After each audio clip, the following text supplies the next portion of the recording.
So we So hit let's go record. back. Here we go. We're talking about, I know it's off topic for the show. We'll see how long or short it goes. Everyone, thank you for joining in. You Mm-hmm. know who it is. Barry Mm-hmm. 3D. Rod C. And Let's we're go. talking about, believe it or not, Bowl, Kendrick Lamar. All right.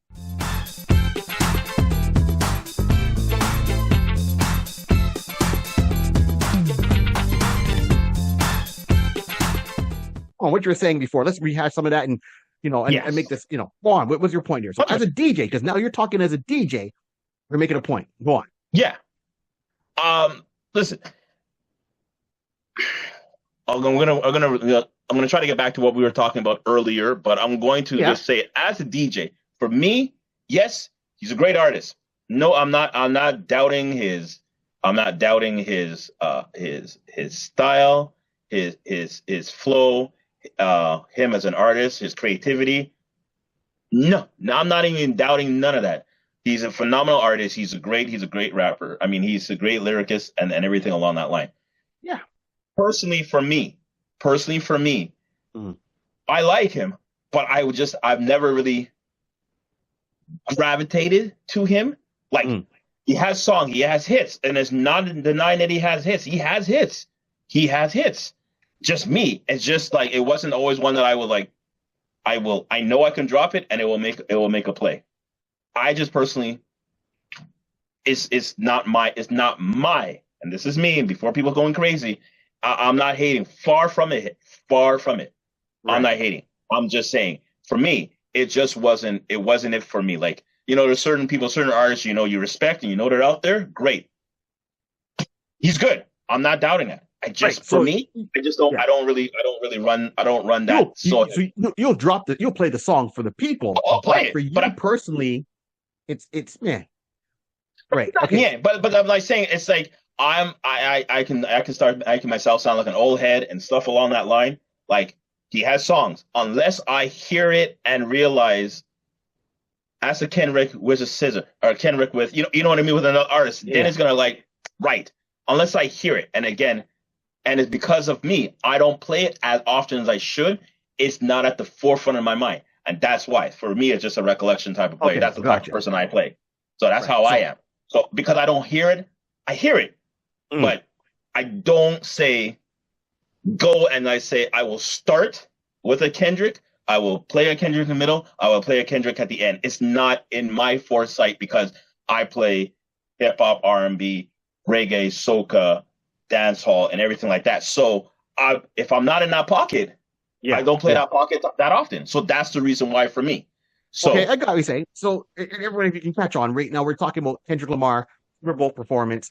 A lot of people either liked it, a lot of people didn't like it. Some people are saying, okay, everyone has their own opinions, and it's a hot take right now on this one. And so here's my question. So as Rod as a DJ and me as a dancer, right? Forget the comic book thing for half a second here.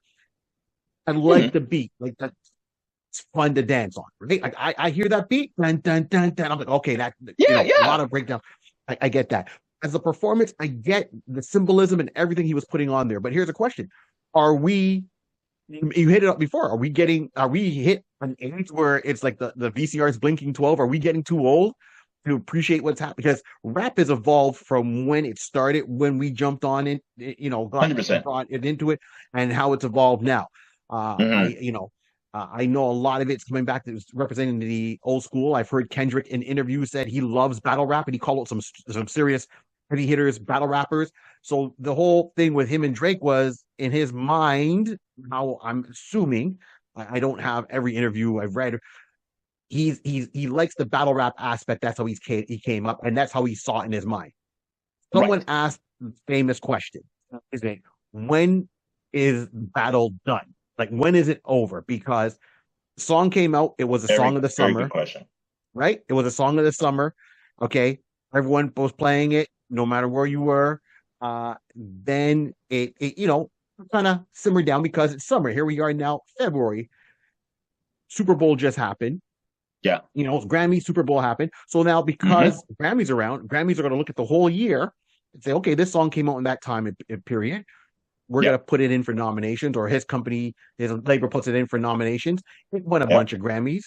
I don't know, but I know it won a bunch. He made He made a mark. So now Yeah. it brings the song back up. Now, because the Grammys were so close to Super Bowl and he get brought into the Super Bowl, it's the second time he's done Super Bowl. Like this time he's done it fully. The other time it was with Dr. Dre, wasn't it? Yes. Yes. If I remember With correctly, Dr. yes. Dre, Snoop, Yes. 50, Eminem, Yes. when Yes. Kendrick came out then. So this is like his second, but this time it's all Kendrick Right. for the Super Bowl. So he comes out, does his thing, and the question was, is he going to play the song? Is he not going to play the song? Yeah. So he's kind of teasing. He's kind of playing aloof. Okay, fine. I get that you're building up the Very. hype for it. Mm-hmm. From what I heard, and I could be wrong, you can correct me down in the comments. Drake turned around and kind of said, "Hey, man, you play that song. I'm calling my lawyer, so to speak, right?" Yeah. And Rod, you said it really good before. It's like at this point, he's just doing it. He made his money. He's made his point. He's doing it to hurt Drake. And it's Yeah. now like really. I mean, there's battle rapping, and then there's like kicking someone when they're down, so to speak, right? Like, I mean, some people say Drake won it. Other people saying Kendrick won the battle. I'm not saying who won or whatever. That's my thing. It's just, Right.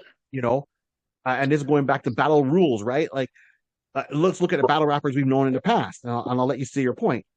We've had, LL Cool J, battle rapper, right? Yeah. LL Cool J had major beef at one point with Kumo D, and they Yeah. went back and forth doing their songs. Yeah. And then, once it was done, it was done. We didn't Yeah. hear about it 3 years later. He might have performed the song, either one might have performed the song they used during the battle rap, but it wasn't a performance on the person like you were saying before. You know what I Right. mean? LL went after, him and Ice-T had like a battle Mm-hmm. rap going back and forth, right? Like LL like the battle people. That was LL's thing, you know what I mean? Yes.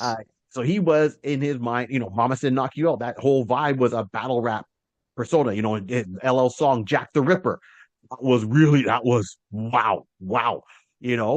So Yep. there's diss songs and there's battle songs, right? So first of all, would you consider it a diss song or a battle song? Because a diss song, to me, is No Vaseline with Ice Cube when he was, calling out NWA. Correct. That was a diss song. To me, that wasn't a battle rap song. That was, hey, here's a situation. I'm gonna call it out. I'm putting you down. I'm throwing my piece, and that was it. That was No Vaseline. Battle rap song is like, okay, how Kendrick went at it was, well, hey man, I don't know who threw first punch between him and Drake. I will jump into there just Yes. I will just walk in there just slightly. Now I will admit I don't know the exact song. Because of all this, you said it right. When is something done, when is it done type of scenario, right? Yeah. So what I got reminded by seeing some people post stuff kind of reminded me that, well, this is not the first. This may be, and correct me if I'm wrong, maybe the third or the fourth punch jab from Kendrick.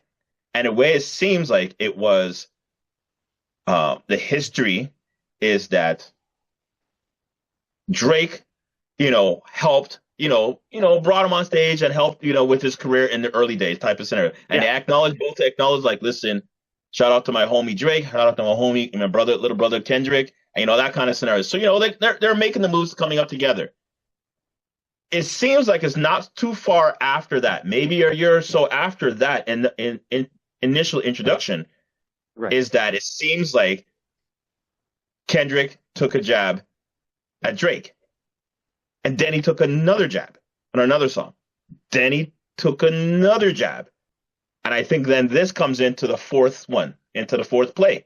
Right. So this is where, and during that time, like you're right, there are interviews where you hear Kendrick say, like, I love battle rap and everything like that. It's a good sport, good competitive sport and stuff like that. Hey, that's great. And in reality, 3/4 of the time when a battle rap or a diss track comes out per se, to my immediate acknowledgement, of course, one person doesn't know that they're getting, targeted on. Let's use this word. They don't know if they're getting targeted on until, it's out. Yeah. Right. Like you're not saying you're clutching pearls. You're like, oh, wait, I thought we were good. Okay, no problem. Mm-hmm. And you take it on the chin. You just say, oh, okay, I see what you're doing. No problem. But then if you come back with a swing, again, like, we're really doing something here? okay, and this is where an interview came into the play that Drake said something along the line. Someone asked him, how did you feel about it? I was like, you know what? I don't know. I don't know if I should take it serious. Is it is it a battle? And this is where the tide starts to shift one side. Is it a battle or is it a diss?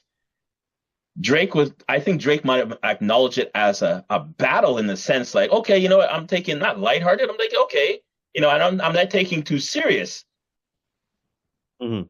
But then when you see me, we're acting like everything's all good and hunky dory, and then the second jab comes out. Like I'm a little taken back. I'm trying to navigate. I'm trying to figure out what's going on, and then you start doing certain things along the line. So a diss would be, yeah, you're dissing the person, and then when you see them, it's all focus eyes spark like, why is this guy in the room? Why, like not saying Drake would say that. Is in the sense like, say Kendrick would have been saying something like, I don't like this guy. Why is this guy in my room type of scenario? Right, Which would then be clear, like, oh, we have some issues. We could take it to the streets. We could take it on take it on vinyl, take it on record, and battle out that way. But if you see me, hail me up, and everything's good, brethren, you're good type of scenario. So it's like a hypocrite. Is this a sport? Is this part of the sport? Are you jabbing for sport, just for publicity to help push each other's career? Right. I just want to know: is it fun? Are we just shadow boxing, or are we just going in full gear?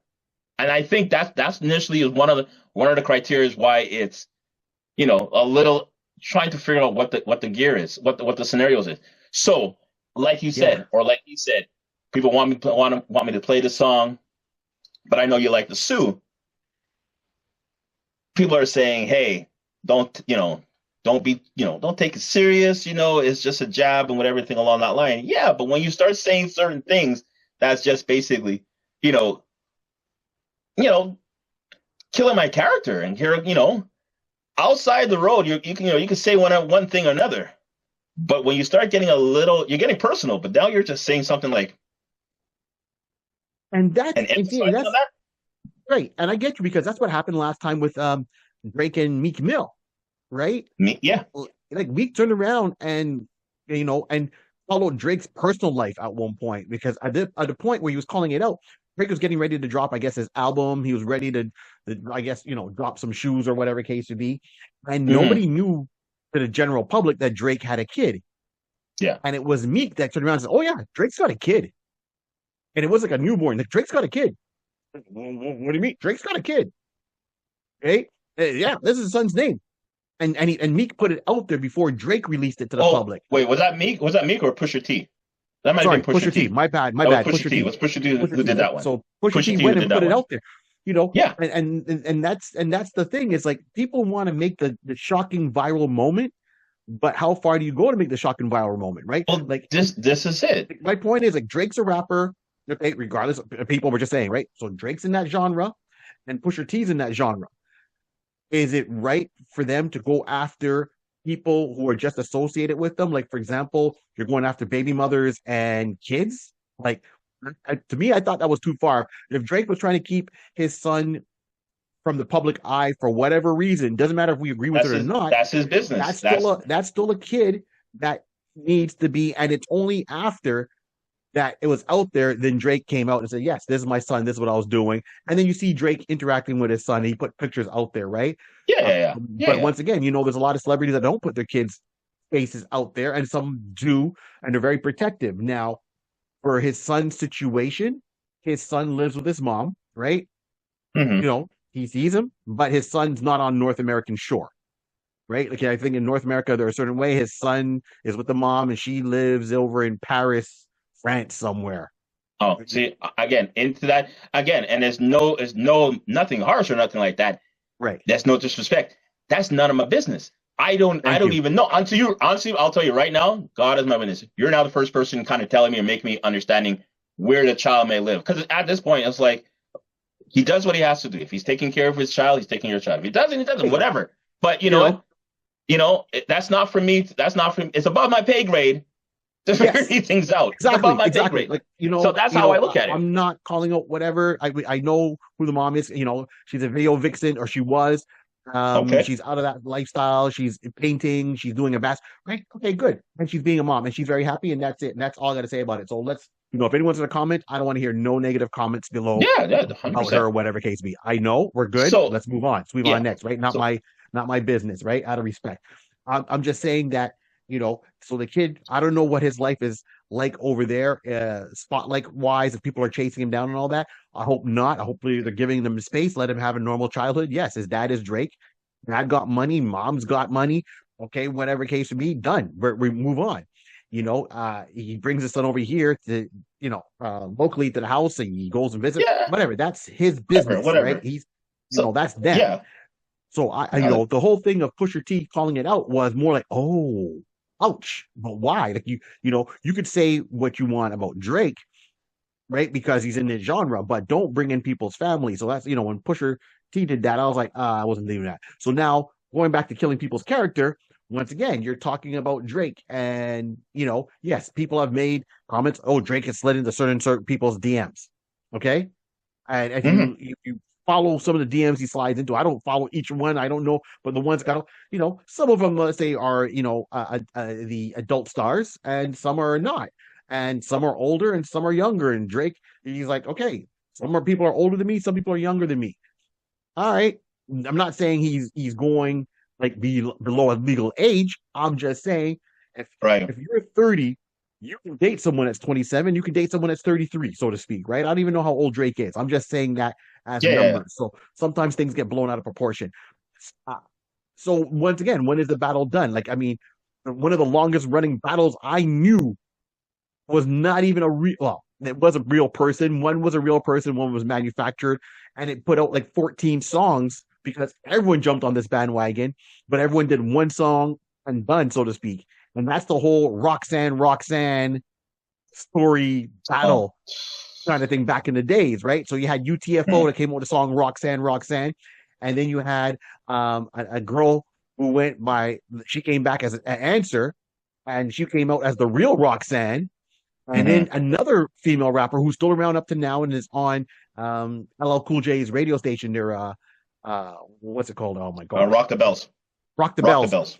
Right. And that was Roxanne Shante, who's a serious freestyler. So Roxanne Shante came out, and she came out with her song and went after UTFO and the real Roxanne, saying no, and so it wasn't even a battle. It was just Roxanne by UTFO was a character that was created. These guys talked about, they tried to pick her up. She was stuck up. They didn't get her. And then, someone said, oh, you got to answer that. One song, one track. It's like, well, I'm the real Roxanne. And she gave her reply why she dissed those guys in UTFO. Right. And it's like, oh, this is what we're doing. And then Roxanne Shante came out, like, it's her name, Roxanne Shante. She's like, no, you think you're the real Roxanne? And Roxanne Shante is a real battle rapper. And she made her song. And then you had other people take on personas of one side or the other jumping on this bandwagon. So you had Roxanne's doctor, Roxanne's parents, Roxanne's brother, Roxanne, it went on and on and on, that everyone was associated with Roxanne, who was this fictional character. Now, once again, battle rap, LL Cool J, there's other, him with Can I Bust, and LL was just battling everybody. Yeah. Okay, fine. But once again, LL Cool J didn't make 4 or 5 songs on a person. He did one and done, maybe 2, right? And that was it. And the battle was over. So at this point, to your the Kendrick's performance, as I said, artistic, lyrically wise, deep cuts to about America, how the state of America is. He he did made his comments about the president, right? And the whole thing. But then he had, Samuel Jackson out there being Uncle Sam, right? That wasn't towards Drake. That was just, I don't think that was towards Drake. That was towards Drake, I just him being a character, and as someone pointed out, which is true. He's you don't want to say he was the modern day from Django, basically saying that that basically playing an Uncle Sam. Our Uncle Sam Jackson is playing Uncle Sam. But he plays, he can play that character. But he's a phenomenal actor and everything like that. But to your point, it's like how much you want to hurt the person. So from my That's all I gotta understanding, say. once again, at one point you see all the dancers, and then the camera pans back and you see Sienna Williams, Sierra Sierra Williams, Williams. Sorry, I can't even speak. right, Yeah. right, and she's walking. Okay, cool. Then you think about it, it's like, hold up, didn't her and Drake used to date? Yep. Okay, okay, all right. And someone put it out there. It's like at first you're like, oh my gosh, ouch. And then someone put it out there in the comments. I saw that was, wait a minute. So you're going to turn around and tell your husband to stay home with your kid because you got to go out and dance on this song that disses your ex-boyfriend, who is living rent free in whose head, right? And then you got SZA, who's out there, comes out and performs with Kendrick, but wasn't SZA on tour with Drake? Listen, it's a very interesting and I'll let you go one more point, right? Go on, and then yeah, the go on. last point for me is the song. Everyone knows that one line. Everyone sung that line at the Grammys. The whole stadium sung it. A minor, and that goes into attacking someone's character because I really believe in innocent until proven guilty. So if you're guilty, then you're guilty. You know what I mean? Because if you're calling out him, then you got to call out other people like that. I mean, people do call it out, but not to that degree. Like everyone, it's always context, right? Like look at Drake. Like, oh yeah, Drake likes him young. Okay, but Leonardo DiCaprio is like living like Matthew McConaughey's character in Dazed and Confused. The older he gets, but he keeps dating the same age girls because they stay the same way. Like right now, Leonardo DiCaprio is dating a 19-year-old girl, and he's like what, almost 20 years older than her, right? Like, but no one's saying anything to Leonardo. They make their own joke like ha ha ha ha. Yeah, this is where I just like it just makes me just wonder like, okay, in different genres and different industries, certain things like this is happening, and no one's trying to point a finger at them, and you're just basically coming on, making just assumptions. Well, again, you're until you're proven guilty, proving you're innocent until you're proven guilty. Yeah, but the fact is, you're proclaiming this when you see other people doing stuff along that line. So it's like it just makes you shake your head. It's like, when is enough is enough? And again, someone said he's very diabolical, Kendrick. Yeah, because he likes to play with your mind. He like when he went to the awards. I don't know if you realized when he won the Grammys the week before. The outfit that he's wearing, Canadian tuxedo, taking a jab right there. Had the small A minor, and his outfit is basically wearing jeans and whatever. So maybe you can say that he's trying to play again with another tuxedo on the Super Bowl. Maybe you don't know. There's layers. I mean, Serena. if you're going to do it, even a Serena thing. It's I didn't know this, or I may have read this a long time ago. And this is even more personal, like to add on to, sorry to make it sound this way, but even to add on to you're saying about her telling her husband, you know what, stay home with the kids. I'm going to go and perform. And this is what you should say, listen, my friend is playing a song. I'm performing there, whatever the case to be, just to give it an extra edge.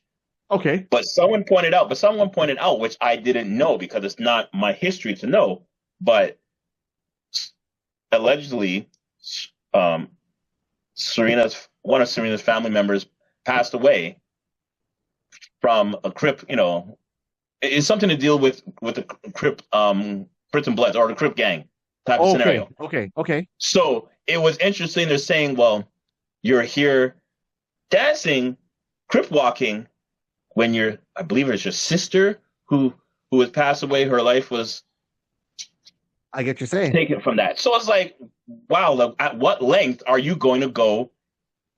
And you could have went up there and just do that, and it would have been no one probably going to think. But if you started doing Crip walking, like, okay, I know you're from that's your home base. You grew up in those areas. That's DNA life. From LA, cool. It's like, whew. But again, those are if it didn't bother her, I guess not. Everybody's grown; they're doing their own thing. Yeah. It's just interesting that enough is not. When is a battle done? When do you say hey, I bodied him. I took care. It's done. It's a wrap. Like how long you gonna milk the cow type of scenario. Right. And I mean, look, he's obviously going to perform that song when he's on tour, right? Right. And that's going to be just a song on his playlist because he has to because it's that popular. Right. Okay, so but in the stadium, I mean, after the performance, he had like people put up this line, "Game over." So hopefully, for a big performance, we're done with this. It's a big performance, and it's just to be a song on a playlist during that. Especially that the next part is he's going on tour, and he's got a date booked here in Toronto. Now, keep in mind, Yeah. once again, how things get out of hand because if you remember during the summer when this song kind of dropped, and Yeah. he dropped Drake's address and Drake dropped his address. Now, once again, these addresses are public. Everyone knows where Drake's house is. Drake had that house 100%. built up. Okay. 100%. But sure enough, there was a drive-by at Drake's house in this nice neighborhood. A drive-by happened at Drake's house where his security, guy got shot in the Yeah, I shoulder. vaguely remember that. Yeah. Right. Okay. Interesting. Now, Interesting. once again, can we act normal in society? Like, you're in a high-end neighborhood and drive-bys are happening, right? Like Drake had this house built from scratch. If you don't, if you Yeah. hating, Yeah. you hating, right? Like Yeah. that's his You know dream what? house. Okay. Yeah. And I'm not saying it because I'm Listen. Canadian. I'm just saying, hey, it's good to have a battle. Like, hey, I come from a world where, hip hop dancing where you battle somebody. Like you get in the club, if you see someone you don't like, for whatever reason, it's like, oh, there's that fool. You think he got, and then you just battle in the club, and then you leave it, and you leave it on the Yeah. floor, and you might battle. And the person wants, oh, you beat me that time. I'm coming back for revenge. I got some new moves, and it might go on a couple of times. To one point, you just say, okay, and it's either you body that person enough to realize it's like, no matter what I do, he has one up on me. You know what? We're done, and then you just walk over and, okay, yo, man, it was good. All right, maybe next time. Okay, cool. And we walk away. And if you speak, you speak. You don't. But it's done. It ain't going on every week. That I'm in a club seeing the same guy every week, every Friday and Saturday say, yo, let's do this. It's like, yo, man, we've been battling for 3 months. Let's do this. Okay, we done, right? Like win or lose, we done. Like again, it's I mean, again, I understand his creativity on doing things. Like when he dropped his album, Drake dropped it and he was right behind. So he was prepared. He was being very technical in his approach and how to keep the momentum going. Because again, from his viewpoint, like he's saying, if I'm looking at this as a sport to keep the vibe on everyone's tongue, so everyone can keep talking about it, great, that's no problem. At a certain point, you got to just figure, if you believe you've won, if you believe like I've done, there's more I could do. I can go into the back. I got stuff. But you've done enough. Whereas really it's, to me, it's like if it's 1 for 1, 1 for 1, 1 for 1, battle on for the 3 months. If you want to do 3 months in a day, fine. Make the money. Make the money, right? Because no, I'm not talking about that. Forget the money, because like I said earlier, and I didn't say it before the taping, I don't believe it's for money. He's not doing this for money. He's just doing it to keep the sport, for the old school kind of vibe of having battle rap. He just want to keep everybody, keep everybody's in their mind, in their forefront. Great. But if you're 1 for 1, cool, no run. But if you're 1 and you keep, not say chipping away, but you keep doing it, at a certain point, you got to think, okay, either, unless you don't believe that your last attempt bodied him, you're going to keep going. But at a certain point, if you're getting like 5 and 7 to 1 type of scenario, when do you feel? Yeah. You know what I mean? At a certain point, you just got to say, okay, let me like tap the brakes and just, floor to the side and see if he's going to rebuttal, see if he's going to respond. At some point, not saying you want to see him to respond. To me, it doesn't seem like Kendrick is wanting to see if he responds. It just seemed like, I'm going to do it no matter what. But at a certain point, how often are you going to just constantly repeat and just rotate the same thing on a revolving door? And every single time as you're opening, you're just doing Well, you know what it is, Rod? First of all, we got nice guy syndrome. We were like, okay, we're good for the fight. But after a while, it's like, okay, we good. Second of all, here's the thing now, and this is for both artists, right? So for Kendrick, here's point number one. What's next? Because sometimes when you get to a pinnacle in your career, that's the breaking moment. Can you surpass it? Okay, so let's look at certain I things. mean, So if this is the biggest song for him right now, or the most well-known song, he's transcended out of hip hop, black culture. Now you got someone's grandmother down the street, hey mine, you know what I mean? Like, okay, right. what's next? Because you got songs like Gangnam Style when that came out, uh, Yep. was the song, and the Yep. artist couldn't. He's done songs after that, but he couldn't But get to that level. Okay. right. Not saying he's a one-hit wonder because he's had songs before, but that's the one that crossed over worldwide appeal.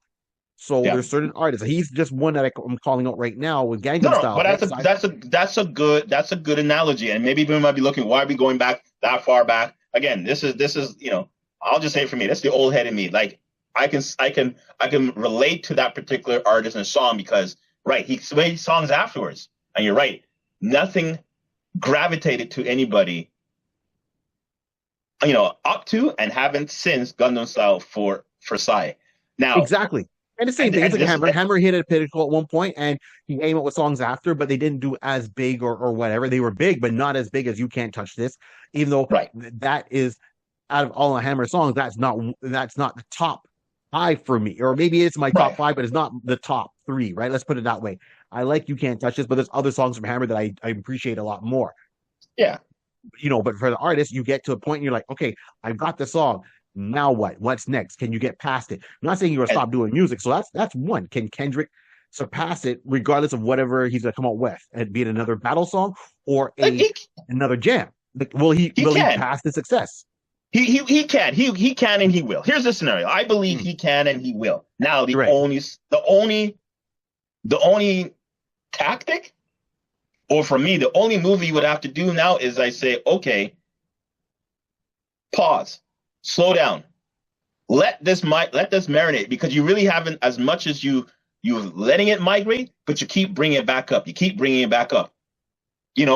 Start working some other songs, work on your collabs with other people, whatever the case to be. Mm-hmm. As much as people want it, it's one of those things. If people want it, do you keep giving it to them every single time because they're gonna start getting tired of it, or you make it like make it reclusive and like saying, I'm gonna give it. No. The same way he was teasing on Yes. on it, do like that, and then let 3 months or 4 months go before he drops it again, like at another concert or something big. But give him time. Give people time to like say, okay, Not Like Us is a song. Okay, great. What other stuff does he have in his catalog? Let me start paying more attention to his other stuff, and he can start focusing on that and trying to bring those ones up as well. And I'm just saying that as an artist, as an entertainer, that's to me would be the thing to do, because if you're going to keep rehashing on that particular one, at a certain point, you're going to get people who are going to say, you hear comedians and stuff like that. Tony Baker, he was on Kev on Stage. He was doing one of his stand-ups with Kev on Stage, and he said he did the complete polar opposite. And this was we're February now. Yeah. I believe that comment was like easily last half or the last quarter of last year, where he was making a comment like saying, "When I hear the beat, I can't take it no more. I can't take it no more." And it's not the first time I've heard someone or read someone who said it's a great song, but it's like as soon as everybody hears that, it's just like everybody just stops what they're doing, and think it's about to ruin image and the style. Stop what you're doing. I'm about to ruin the image and the style but that you're I'm not trying to say rude. That's what I'm saying. No, that don't work. I was gonna go to Thundercat, baby. Yeah, Thundercat, and just stop. So now, right, and here's the other part of that. Right, the other part of that equation is when it comes down to Drake. And once again, I don't know Drake. I'm not friends with Drake or whatever. Right, and if I was, I'd ask him to borrow $20. But here we are. So make it 2,000. Right. So the thing with Drake is. And once again, it's nice guy syndrome. I know I have it, so I put myself in Drake's shoes. What is Drake's next steps? Is Drake going to come back with a song? Is Drake going to let it go? And the other part of that is, think of it now with Drake. Is that going to hinder Drake music wise. And what I mean by that is in the Mm, music industry, there's a lot of people in front and behind the cameras that you work with, right? right. How do you feel being Drake? You walk into a place saying, "Hey, man, I want to do this song. I want to do this jam. I want to collab with you." And the guy's listening to Kendrick and he says, "Hey, Drake, hey, minor." And you're like, you know what? We're done. I'm walking away. You know what I mean? Once again, Drake's going to look at all these people and say, okay, well, these people seem to be supporting Kendrick with this song, be it showing up in the video, be it playing it, whatever case it be, and they're all in it, Yeah, laughing at my expense. You know, like literally, they're calling the guy, you know, a yeah, pedo. So at one point, Drake's gonna say, "Well, you know what? Done with you, done with you, done with you, done with you, done with you. I'm walking away, and I'm gonna go on my little right. world, step to my OVO fest, make my money how I make my money, and that's it." And it's a shame that when people get that big, that people start to hate and bring people down. So once again, now you know Drake and Sierra, right? Williams, like whatever happened between them is between them. It ain't our business. But when you turn around and tell your husband, "Hey, I got to go and dance in this song that's dissing my ex boyfriend, stay home and watch the baby," kind of thing, like, but why do you care? So for other people outside of that, you know, people that maybe Drake worked with or was Hmm. planning to work with, is that going to change his workflow? Is that going to change how he's going to navigate the industry to a certain degree? You know, Uh, because right now he's like sitting there like, "Hey man, you guys perform this song, I'm going to sue. You carry on this way, I'm going to sue. I'm done with this." You know, because it's one right, thing to put it as a rap battle or a diss song, but you know, when you're saying certain thing, words do matter.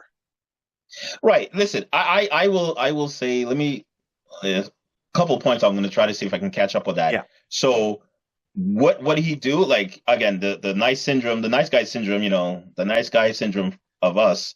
Um, I say he would. He's doing what he's doing right now. He's not. He's not saying he's not paying attention to it. To me, he's just like, okay, if these are the people I'm supposed to be collaborating with, and they're going to be conducting themselves in that way, all right, we will come back. I'll come back. I'll come back and check with you in a little while and see if you want to work together later on. Right now, I'm going to make my focus over here. And listen, Drake's all about making money. Mm. He's a smart businessman. I'm all about making money. Let me do what I got to do to bring income coming in. Yes, that's a phase.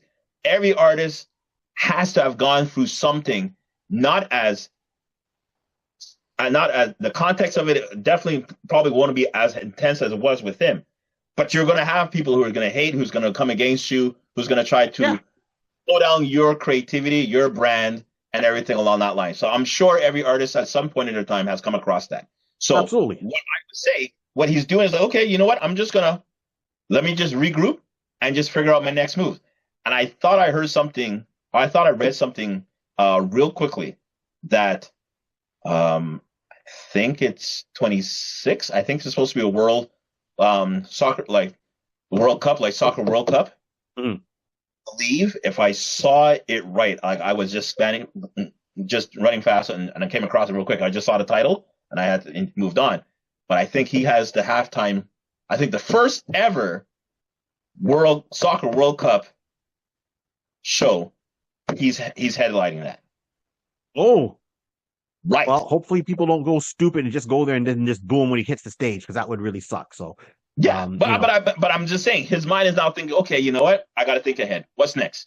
What's yeah, next? Because at a certain point, he's been in the game long enough. Someone was saying, well, you know, he had the the early 2000s, the mid 2000s lockdown, the 2010s lockdown type of scenario. Yeah, you're right. 2010 to like now, he had a lockdown. Someone can say, well, it's time for you to like pass on the mantle. Yeah, everybody has their opinion on that.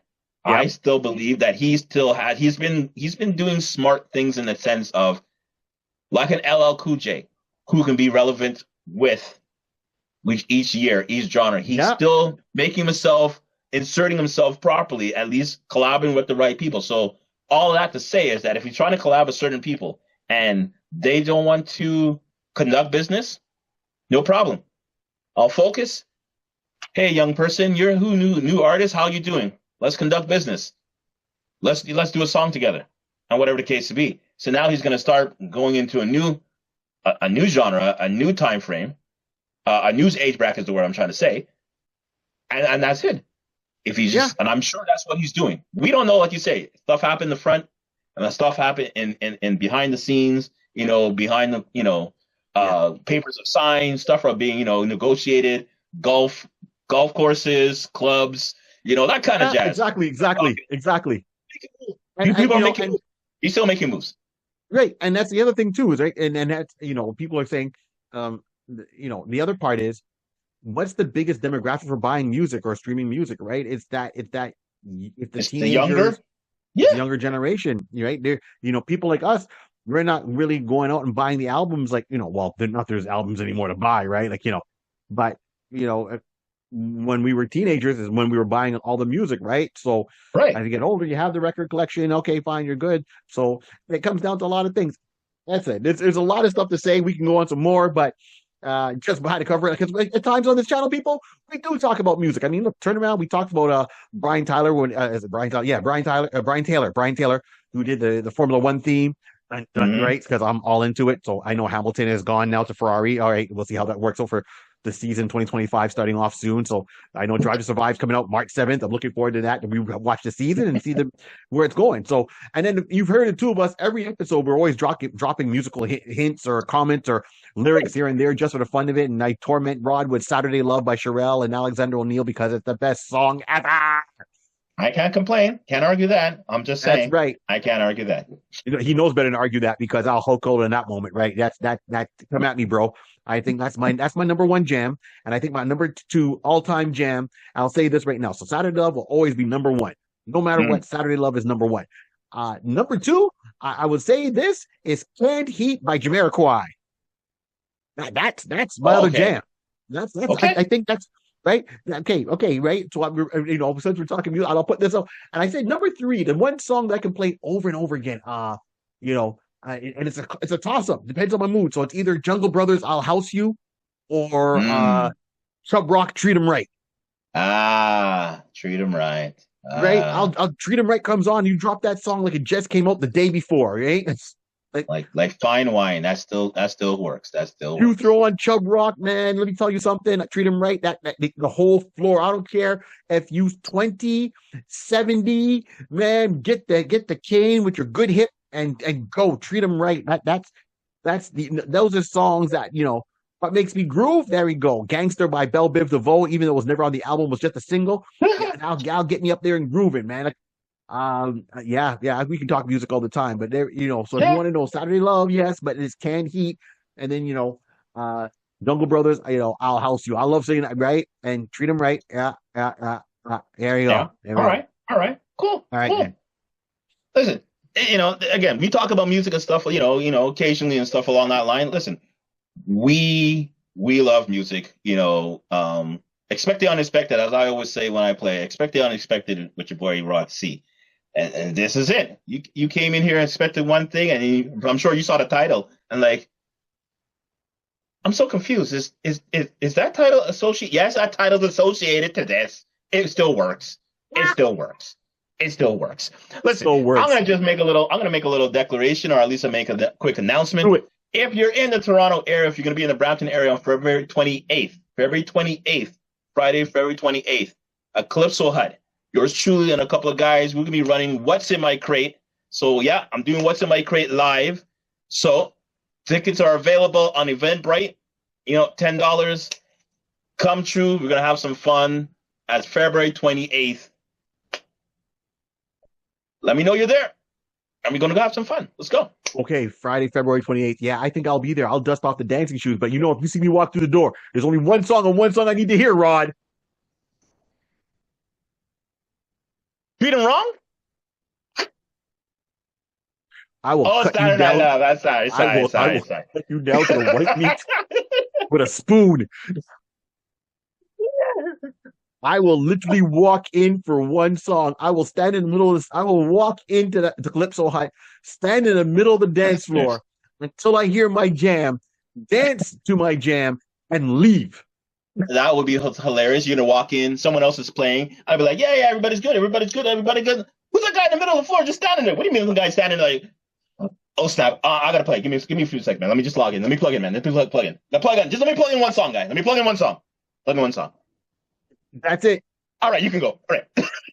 and walk out. That's it. That's all it is. All right, I'll drive all the way there from Hamilton all the way there just to hear one jam live. Okay, cool. On that note, everyone, thank you for tuning in. Like, subscribe, and share. Don't let the show be a secret. And remember, this whole world was started by a pencil, a piece of paper, and a lots of imagination. And sometimes a rap. Thank you very much. And keep the needle on the record. Hit it. Let's go. Feel the vibe.